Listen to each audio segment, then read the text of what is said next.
श्री स्वामी समर्थ। माझ्या सगळ्या गोडताईंचं, मैत्रिणींचं आणि स्वामी भक्तांचं माझ्या यूट्यूब चॅनलमध्ये मनापासून स्वागत आहे।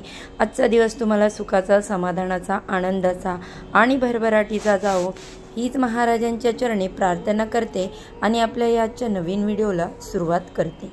उद्या मार्गशीर्ष महिन्यातील शेवटचा गुरुवार आहे, तेव्हा शेवटच्या गुरुवारचे उद्यापन कसे करावे, कधी करावे आणि यावेळेस एकादशी आलेली आहे, त्यामुळे उद्यापन करावे की करू नये।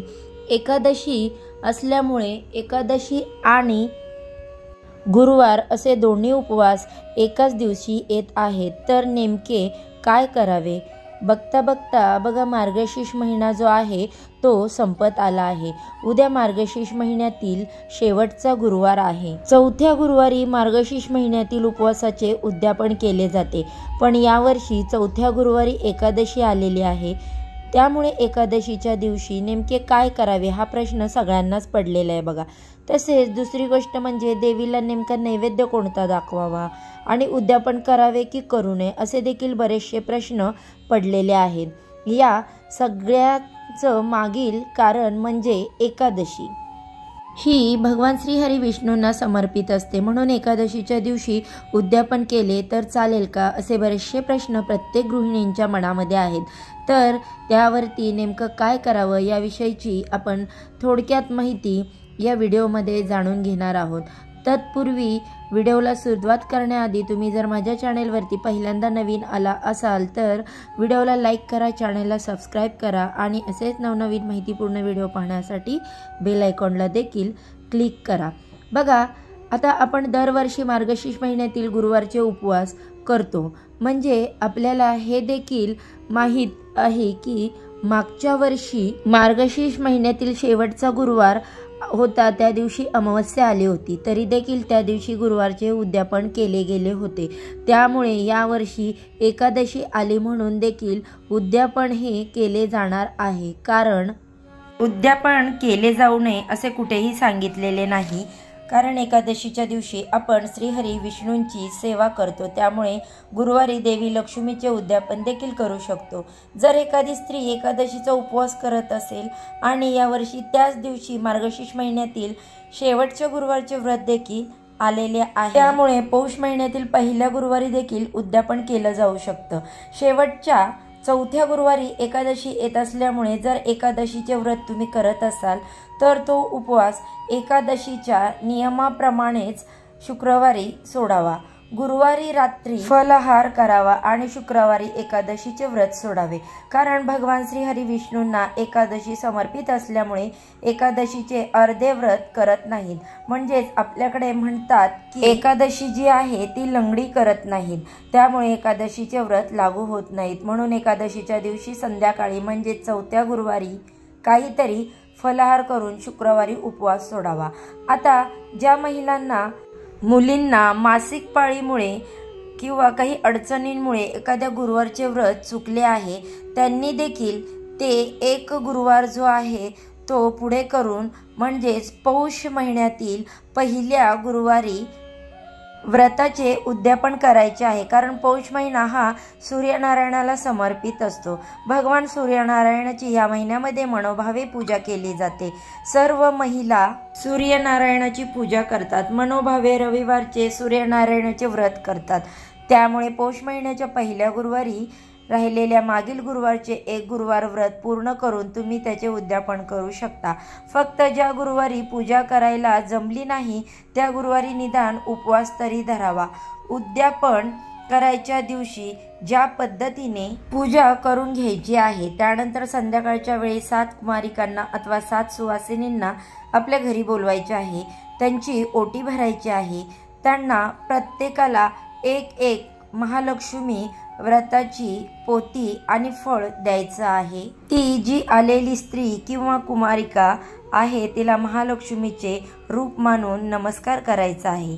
तुमच्या समोर अगदी लहान मुलगी किंवा वयाने लहान स्त्री जरी असेल तरी देखील त्या दिवशी तुमच्यासाठी महालक्ष्मीचे रूप आहे, त्यामुळे तिचा व्यवस्थितपणे मानसन्मान करावा। उद्यापन करताना देवीला प्रार्थना करावी, माझ्याकडून काही चुकलं माकलं असेल तर त्याबद्दल क्षमा असावी।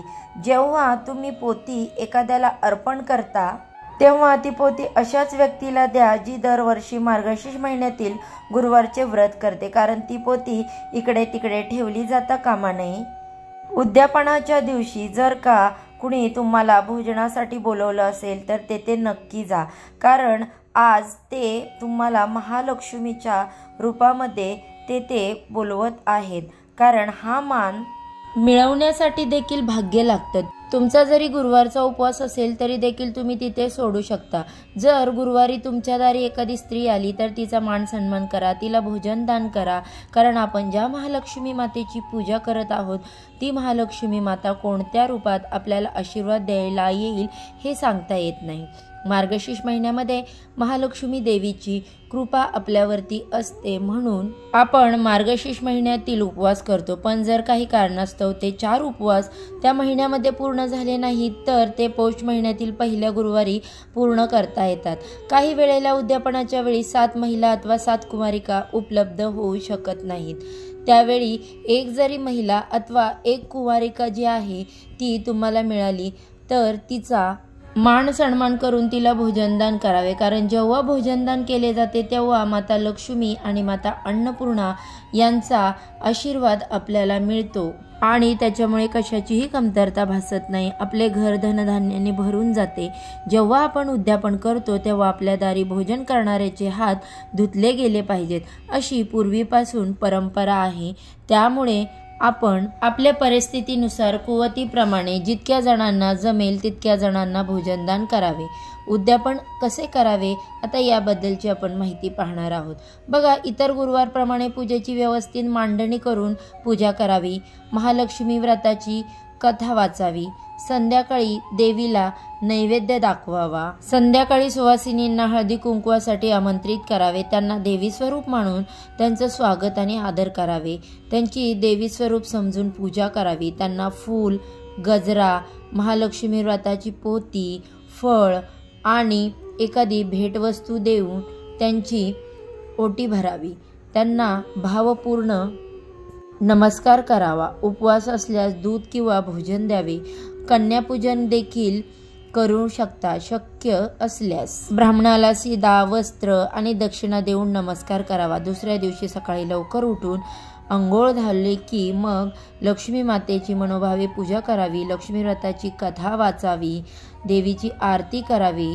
नकळत जर माझ्याकडून एखादी चूक झाली असेल तर मला क्षमा करावी असे म्हणत क्षमा याचना करावी।